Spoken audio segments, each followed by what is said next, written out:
If a lawmaker cannot respect the law, then who else will respect the law?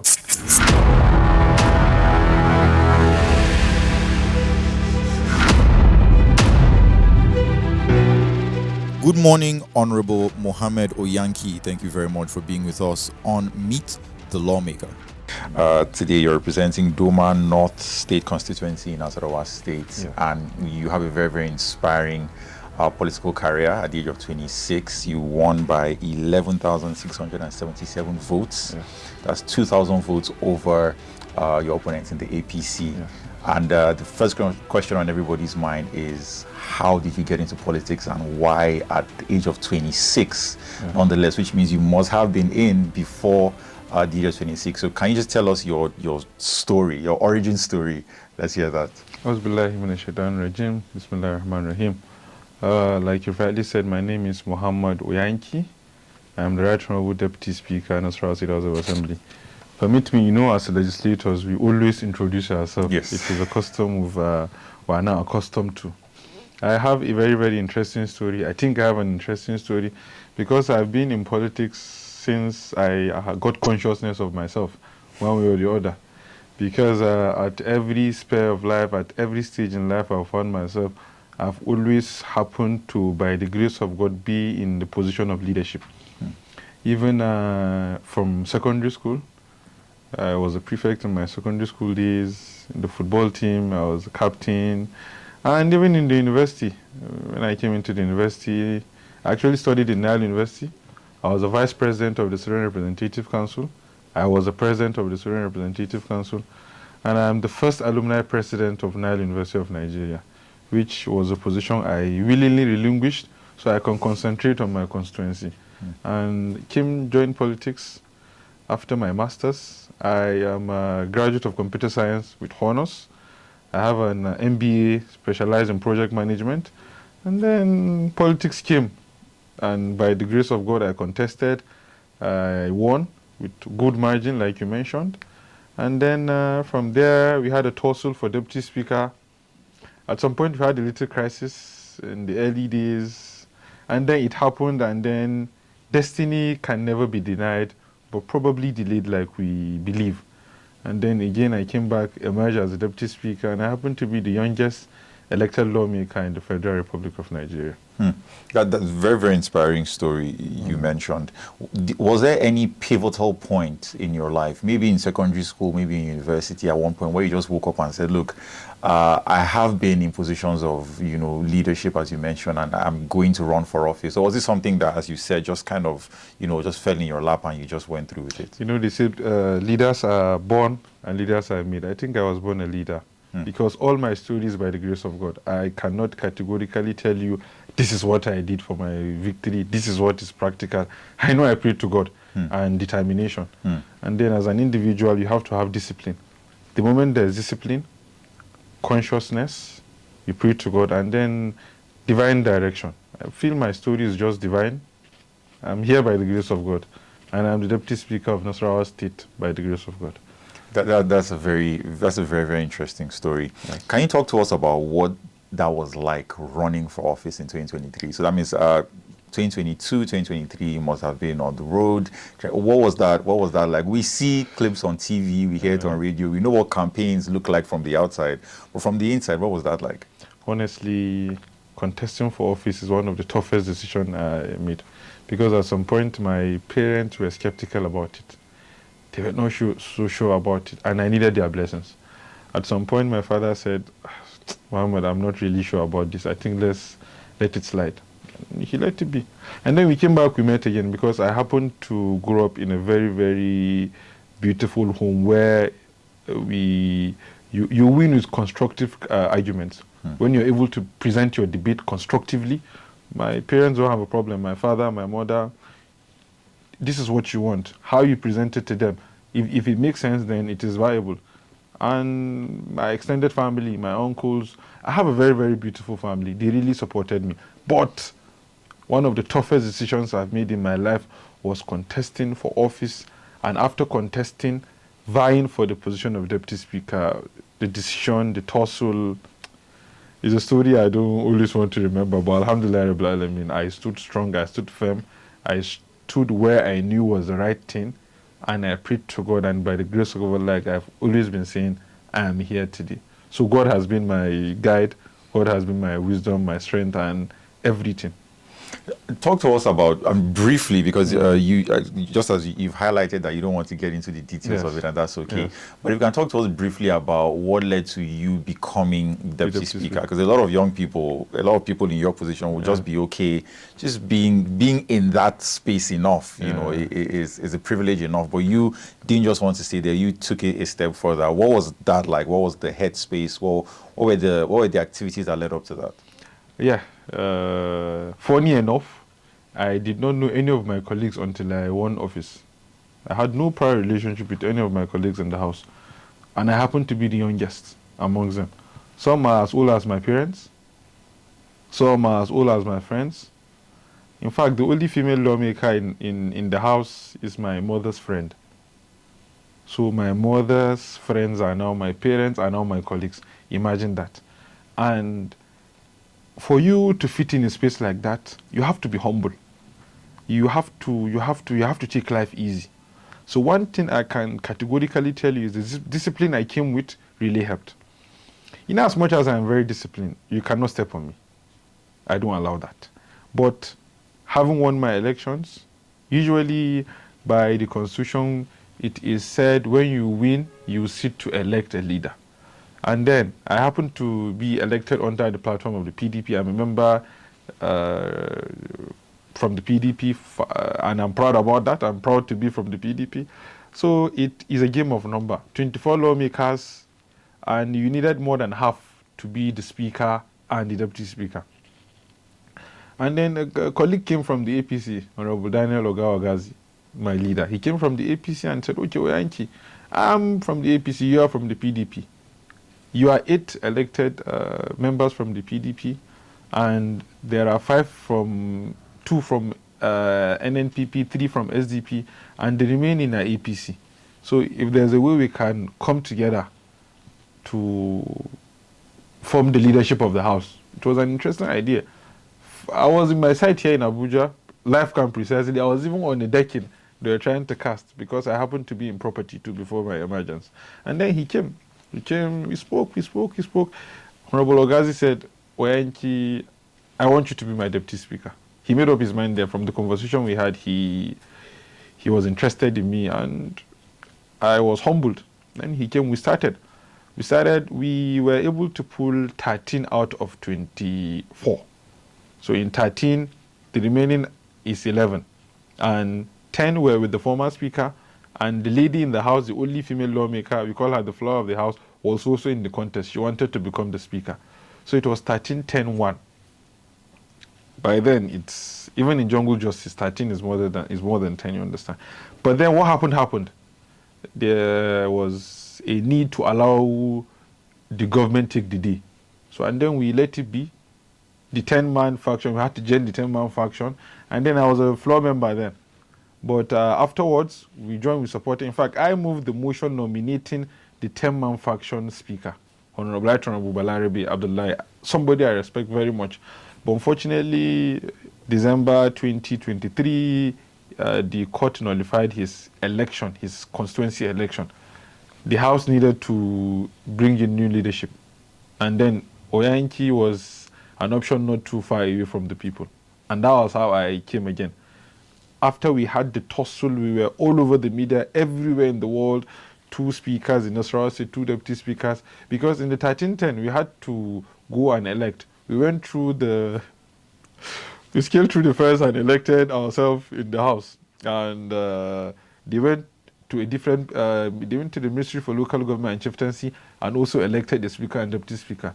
But the Constitution said, I don't want to go into that much, but I just want to make clarity. The Constitution has already said, and a proclamation has to be issued by the governor, which will contain the venue, the time and date, which was all in the House of Assembly. And that was it. So, and we needed to form a quorum for inaugural sitting. We needed a 2/3 quorum for inaugural sitting. We both didn't meet the quorum. So none of us can proudly say we were elected or however. So after peace came, when we all came for the betterment of Nasarawa State, for the progress of Nasarawa State, because primarily we were elected to represent our people, not elected to fight for leadership. So I was ready to let go of the leadership because my primary assignment was representation. As a lawmaker, my 3 cardinal responsibilities are representation, lawmaking, and oversight. You see, if I would start fighting for leadership, it's going to affect all of these 3. And the government had the direction they wanted. So we're ready to accept fate. And then, like I said, destiny was just delayed, not denied. Came back again, the deputy speaker.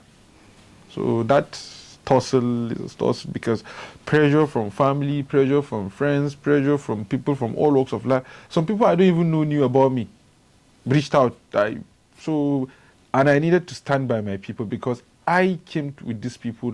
I promised these people, we promised. They saw a leadership in me. They saw something about me, and they wanted me to be the deputy speaker. So I could not afford to just stop the fight at the critical point when we needed to make a decision. But when you look at the larger picture, what comes after it, there's life after it.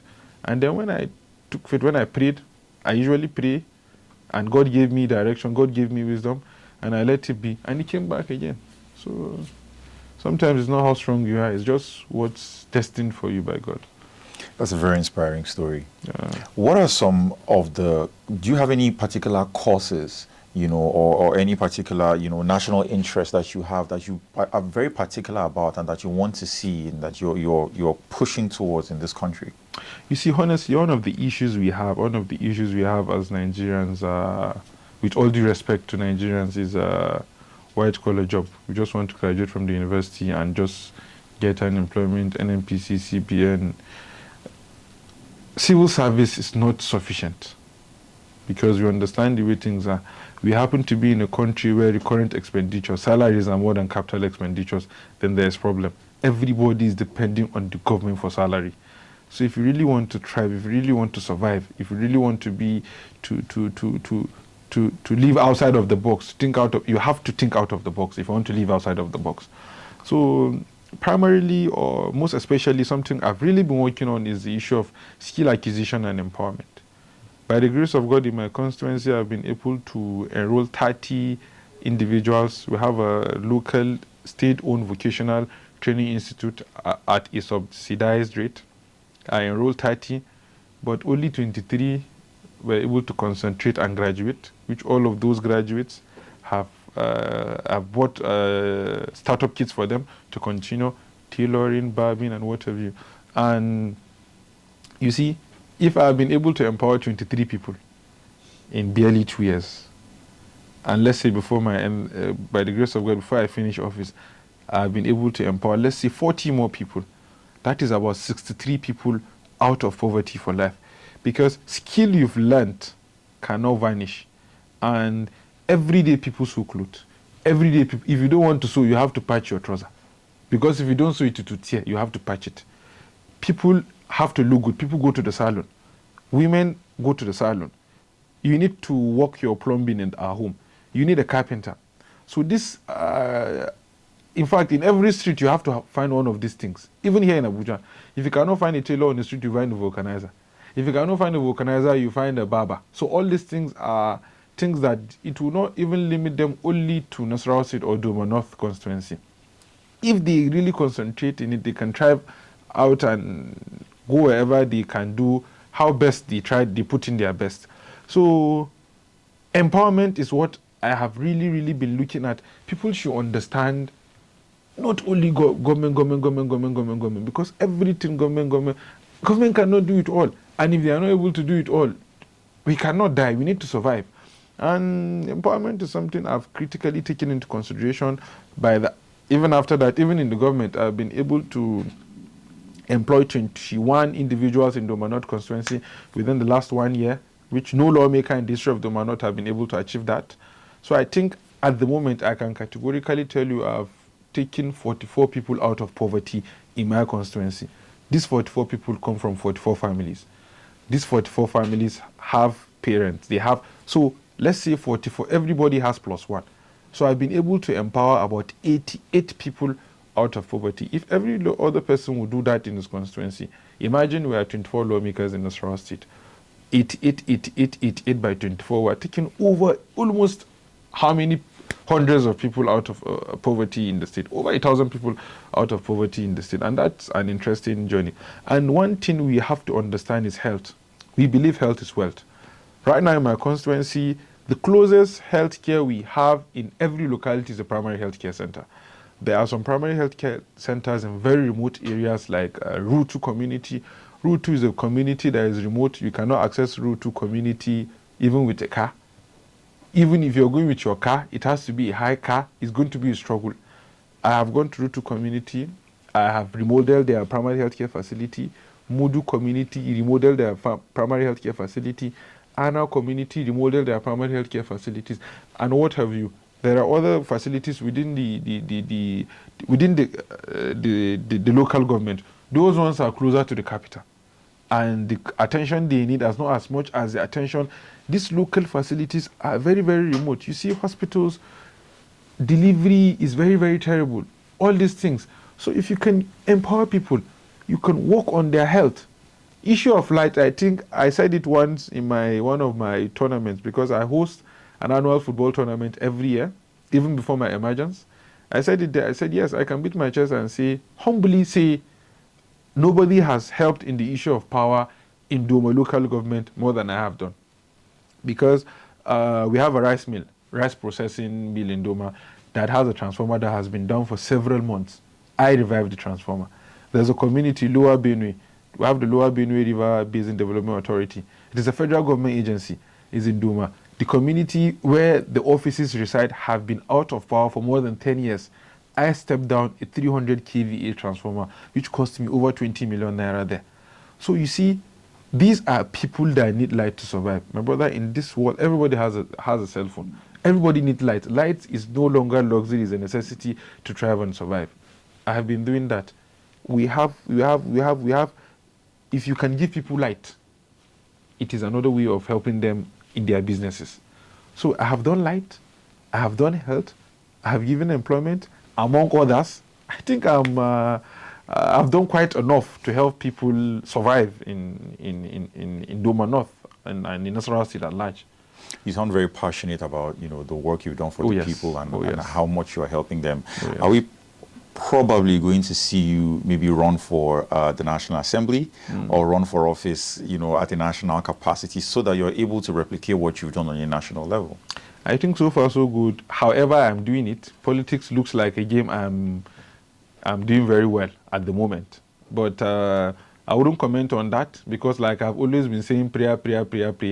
Probably in 2027, when God gives me direction, I will know what I'm going to contest for. But if I am alive and I'm healthy, I'm going to be on the ballot in 2027, inshallah. That's awesome. Yes. You mentioned that there's just one lady in the Nasarawa State Assembly. Yes. What are some steps you're taking, or rather the Assembly at large is taking, to close that gender gap and provide balance? Women inclusion, I'm an advocate for women inclusion. Gender equity is something I advocate for. I even participated in the 16-day advocacy for gender inclusion with the Honorable Minister of Women Affairs, Iman, my dear sister. So, sometimes if you want to help somebody, that person has to be ready to help himself. Women have to support women, because the major voters in every election are women. I managed to have almost 12,000 votes in my constituency, but I can categorically tell you more than 50% of those votes are women vote.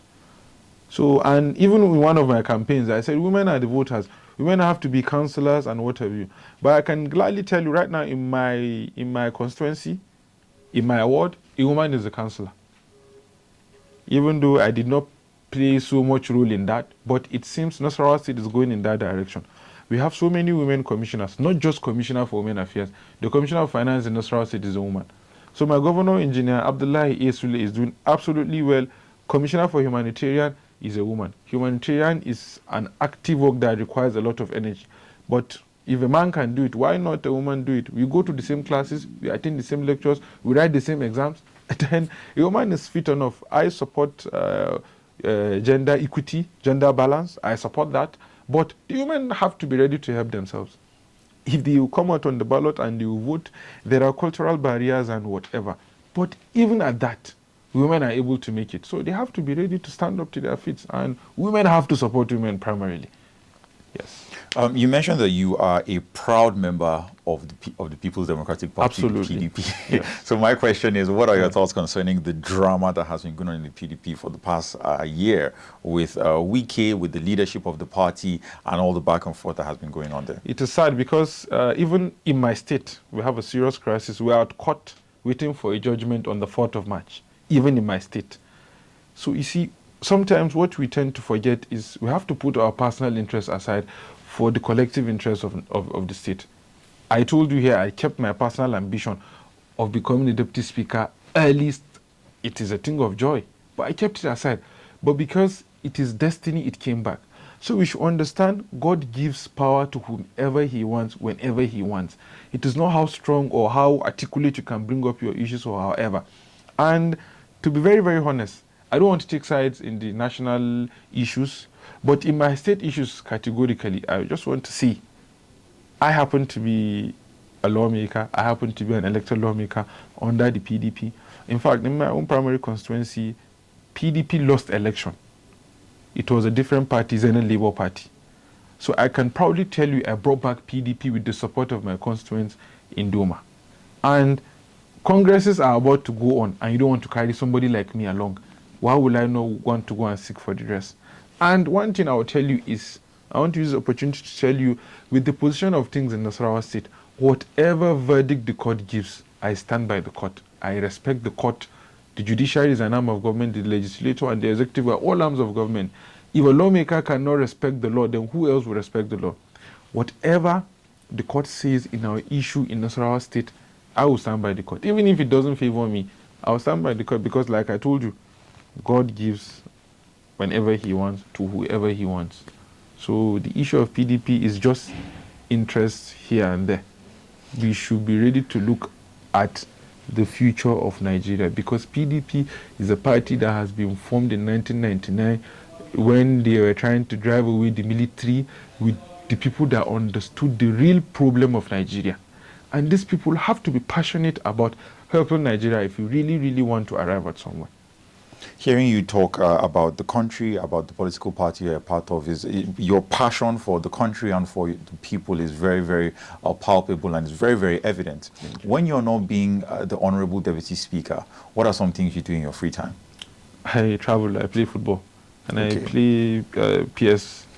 Yes, I play PS. I'm going to beat you on PS if you... You probably will. I don't even play at all. Yes, I play a lot. I play football. I love to travel. Okay. Yes, but now that I'm deputy speaker, I don't really travel because... But then when I was just Muhammad Oyanki, I used to travel a lot. Okay. Travel to, that's within states in the country? Outside everywhere. Outside everywhere. Okay. Yes. How many states in Nigeria have you been to? I'll have to count. I think I've been to Nasarawa, my state. Of course. Been to Makurdi, Well, that one, you're supposed to count that one. Exactly. Makurdi, Niger, Abuja, Kaduna, Maiduguri, Yola, Katsina, Kano, where else? Benue. Okay. Yeah, I think about 8 states. So also. not so Lagos. much. I've been Oh, to okay, Lagos all right. too, so yeah. Okay. Oh, that's Port great. Harcourt. Okay. Yeah, so Okay. I think I've been to quite a number of states. When we look at what is going on in the world globally today, look at what's happening in the U.S. with Donald Trump, winning the election, how he's radically changing things in the U.S. And some of those things are directly or indirectly affecting Nigeria and Africa largely. Do you think there are any things that Nigerian lawmakers can look at globally and say, okay, we can adopt this, we can adopt this, we can adopt this in our own country, and we're going to see that benefit our people? There's this thing I always say, if Lagos can work, Abuja can work, then Nigeria can work. I'm not really a fan of the FCT minister, but you have to commend the good things he's doing in Abuja. Yes. He is really, really doing well, and you can see it. These are leaders we want. No matter the noise you're going to make, if you can put something on ground for people to appreciate, to help people, then you are doing more than enough. Look at Malam Nasir Arifai, the former governor of Kaduna State. He has done very well for Kaduna. So Nigerians, we need to look at our problems. We should forget about Donald Trump and whatever. Why Nigerians are even more concerned than what is the issue of migration? That is one of our primary concerns. Not even issues of USAID stopping help and what. To be fair to Donald Trump, they have problems in America and they're helping other countries. To be fair to him, he's trying to help his own personal problem first before you think about even our religion. Allows us to feed well first before you think about others. So that is literally what Donald Trump is doing. He has not sent any battle out to anybody. And imagine Netanyahu was with him recently, yes, seeing how they can help in Gaza. So honestly, I don't even want to digress so much on Donald Trump's issue.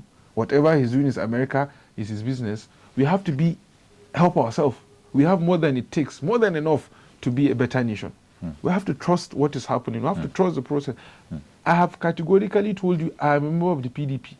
Sometimes when you speak for, they say you are in opposition. When you speak for yes, they say you are doing anti-party. When you speak against, they say you are doing opposition. Whatever it is no longer time for politics. It is time for leadership. At the moment, we have to think in the box as Nigerians to help ourselves. Whatever Donald Trump is doing is his business in America. What is Tinubu doing in Nigeria, I think, is the question we should ask ourselves. Since Tinubu came into government, he has taken some drastic steps. One of the major ones is the removal of fuel subsidy. Once that happened, we saw a skyrocket of fuel prices across the board, skyrocket of prices nationally, and that's something that people have been complaining about. Now, the president keeps coming out to say, look, there is light at the end of the tunnel, and he has a plan, he has a system, we're going to see things happen. And you've spoke about leadership. In terms of leadership, would you say that the president currently is doing a good job with the kind of policies he's putting out and the way the country is now? One thing I want to talk about President Bola Ahmed Tinubu is he's in charge.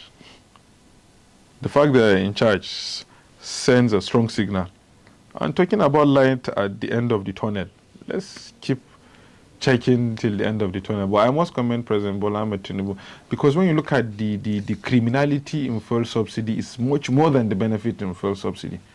Just a few Nigerians are enjoying from the in as much as yes, the larger Nigerians are enjoying from a cheaper fuel price. But if you understand those on the other side, the fuel subsidy cabal, what they are earning from fuel subsidy. Let me give you a typical example. Subsidy is importing fuel and the government will pay part of it. And those importers will sell to Nigeria at a subsidized rate. So imagine importing and multi-collecting. What I mean by multi-collecting is you are going to bring in, let's say, a quantity of oil to Nigeria, and the government will pay subsidy for 10 times that single product. Imagine. And subventions in states have increased. States that used to collect 2 billion, 3 billion, now collect 5 billion, 6 billion.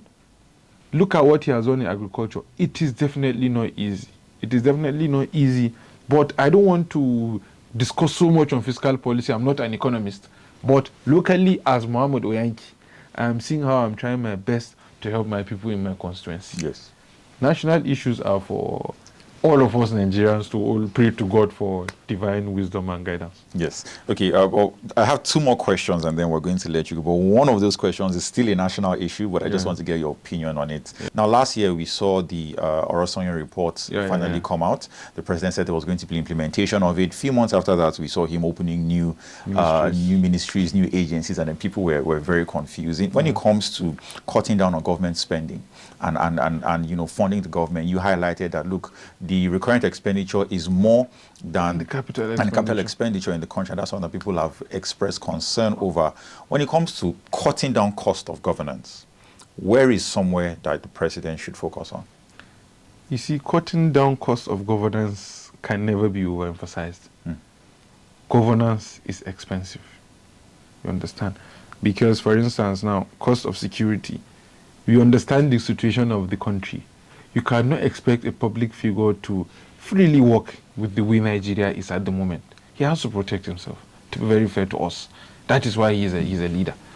Cost of governance can never be overemphasized, but you need money to run a government. So it is on every issue. I'm not saying, let me make this clear, I'm not saying you should have so many security, so many cars, no. Even recently, there has been a cut on the number of cars. Yes. Government. So you see, it is a step towards cutting costs of governance. Has it been implemented, though? That's the question. Yes, it has been implemented. Like I told you, he's in charge.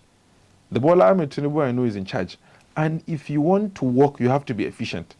You see. So, okay, now, like the IGR, the internally generated revenue, if you are going to help yourself in different states to have a better, for instance, in Nasarawa State, yes, we have enough IGR.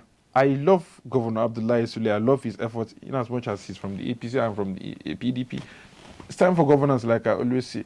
With the IGR we have in Nasarawa State, with the investors he has been able to attract in Nasarawa State, we are able to pay our salaries without the federal government subvention. Even if the subvention doesn't come, we have enough money to pay our salaries. You see, that is a governor working to help himself, working to help the people of the state. So that means, as it stands now, if the new tax reform law is implemented, Nasarawa State does not have an issue with it. You see, the issue of the new the tax reform has different issues. One of the particular issues we were concerned on the tax reform is the sharing formula. Yes. With the current sharing formula, fortunately, Governor Abdullahi Sule was part of the adoption. Yes. If the federal government are ready to adopt this sharing formula, then I think we don't have a problem with it. Because fortunately for me, Engineer Abdullahi Sule is one of the governors I know has been pushing back and forth on the issue of tax reform. He has been on almost every popular TV station to see how he can enlighten people about the tax reform. And the Nigerian Governors Forum have adopted a position. If those positions adopted by the Nigerian Governors Forum are taken into consideration and are finally used, I think we are going to get a balance. And I must commend the FIRS, Zach, great man, great brain, and you see, these are initiatives of President Bola Ahmed Tinubu. Yes. Tax reform is we have an archaic tax that has not been reformed in only God knows since when. And now he's trying to see how he can find the balance. With this new sharing formula, I think, with the one Engineer Sule is part of, I think it's a good one to... Okay. Well, the last question I have is one that a lot of Nigerians and a lot of constituency members talk about, especially when it comes to the National Assembly. But you're in the State Assembly, and I think it still applies.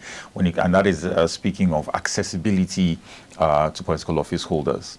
A lot of Nigerians have the understanding, and it's not just an understanding, it's a fact that, look, the national workers and people in the legislature work for the people because they were put there by the people, right? That's the whole point of democracy. It's the government for the people and by the people. But in Nigeria, we have a very big issue when it comes to accessibility, where you have cases where when somebody wins an election and gets into political office, he's barely seen by the people who put him in the office. And so you have a lot of people who go to the offices and cannot even get into the compound, talk less of getting into the office. Is this something that I'm sure, well, it's not something to ask if you're aware about, because I know you're aware about it. But is it something that you try to work not allow happen in your case? You see, in fact, while I was at the National Assembly 2 weeks ago, I told the Speaker, these people have decorum here. Our office is like a market square, with all due respect to my constituents.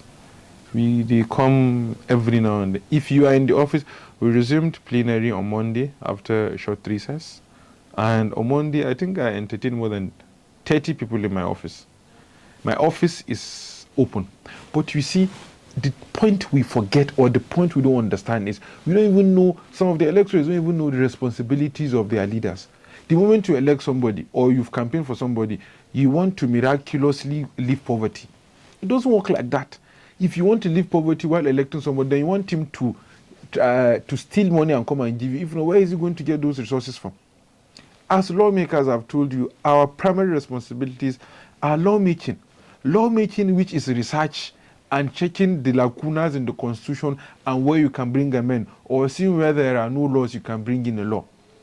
Representation, when there are issues, for instance, this new toll gate on Lafia Makurdi Road. Yes, on Akwanga Road. Akwanga Road. It is an issue I want to present on the floor of the House, inshallah, on Monday, because there's multi-taxation. If you're going to come from, let me talk about Lafia, Abuja. If you're going to come from Lafia to Abuja, you're going to pay twice. If you're you're going to come from Jos, because this is Akwanga, Abuja, you're going to pay once. So it doesn't make sense. And there's so much queue. Now they are only using ATMs. You see, this falls under representation. These are issues, as a Deputy Speaker, I am not just a member representing Doma North, I can bring on the floor of the House. And then oversight. Oversight are checkmating government agencies and institutions to see how appropriated money are implemented properly. My brother, these three responsibilities I've mentioned, there is nowhere in the constitution that says, or in the budget that says 500,000 or 100,000 naira to deputy speaker every month to take care of the health bills in his constituency. There is nowhere that says, okay, 20,000 naira every month to pay for people's school fees. There is nowhere that says 100,000 naira every day to pay for naming ceremony and weddings. But trust me, my brother, if a constituent calls you and tells you he wants to get married, or his wife has put to bed, or he needs to go to school, and you don't pay, then you're not a performing member. Is that being fair to us as lawmakers? What you should look at is, it means if you're having issues with healthcare or education or power or what, that member representing you is not representing well because he's not bringing your issues on the floor of the house for a resolution, or he's not performing his oversight. For instance, now, I happen to be the chairman of the House Committee on Project Monitoring and Budget Implementation. In my own office, I am in charge of every capital expenditure in the Nasarawa State government.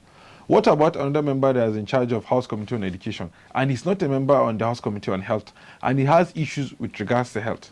He has to bring it as form of representation or liaise with health committees. So people don't want to go to the hospital, and people don't want to go to the hospital and tell us, this hospital, there's a problem in this hospital, you need to work. No, they want us to give them money, whether hospital, true or false, just give them money. Money from where?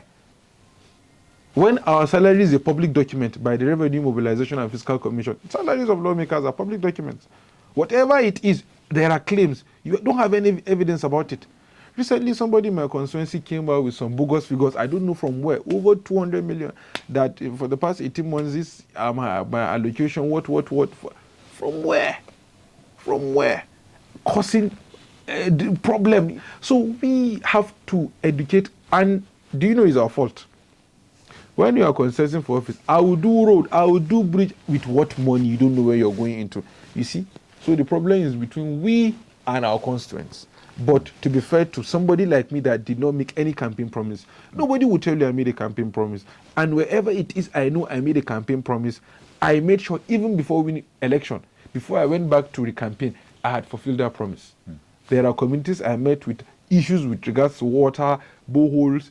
The only campaign promise I know I made with regards to winning election was an employment in one chamber, Usuta chamber in Doma, and I've given them employment. But I came with a master plan. I came with a blueprint for Doma North. Issue of water, I've been able to drill more than 12 boreholes in Doma North. So imagine 12 boreholes. How many people will feed in 12 boreholes? Let's say 10 people feed from 12 boreholes. Or let's say 100 people feed from 12 boreholes. 100 people times, so that's 1,200 people. So by the grace of God, if I'm able to even give even 50 people water daily, even people don't see it, God will reward me for feeding 20 people or 50 people water daily. So I think accessibility, or what have we that is claimed they are not accessing lawmakers. Of course, to be fair to people, there are lawmakers that are unaccessible. But Muhammad Oyanki is an accessible lawmaker. I have a policy. If you call me, I don't pick, send a message. But you see people calling you at 6 o'clock. People will call you at 12 o'clock. I don't pick those calls. Or if I pick them, I say, this is my personal hour. Aside being a lawmaker, I also need to have time. I have a family. I have a son. So I need to have time for my family too. And even before my emergence, you know how I used to live my life. I have been living much comfortably before now. See, since after my emergence, I have not bought a car. I have not bought a house. If it were Oyanki of before, I would have had, I might have done more than that by now.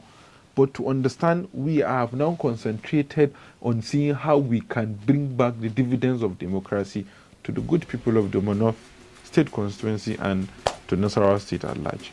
Thank you so much, Honorable. We really appreciate you taking the time to be with us this morning. Thank you so much. Thank you very much. God bless.